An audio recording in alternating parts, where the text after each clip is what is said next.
Gachhi by Gachhi tussar hand কাঁথা stitch and hand paint sari.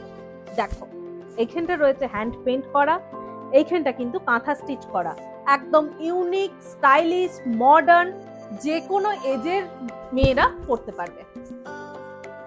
Lower border, upper border, এটা কিন্তু পুরোটাই হ্যান্ডক্রাফটেড, হাতে বোনা কাঁথা স্টিচ। ব্যাক সাইড দেখলেই বুঝতে পারবে যে হাতে বোনা কাঁথা স্টিচ, আর কালারটা তো অসাধারণ। আপার বর্ডার, এটা লোয়ার বর্ডার, আর দেখো এই হচ্ছে পাল্লু পোর্শন। পাল্লুটা দেখো অসাধারণ না? খুব সুন্দর দেখতে একটা শাড়ি। এক পিসই রয়েছে কিন্তু, যদি নিতে চাও জলদি জলদি আমাকে হোয়াটসঅ্যাপ করো, আমার হোয়াটসঅ্যাপ নাম্বার দেওয়া আছে। আর বডিটা রয়েছে পুরোটাই কিন্তু গাছি বাই গাছি তসরে। অসাধারণ দেখতে একটা শাড়ি। এটা কিন্তু এক পিসই ইউনিক কালেকশন, আর কেউ কিন্তু পরবে না, এটা কিন্তু শুধুমাত্র তোমার জন্য। ওকে।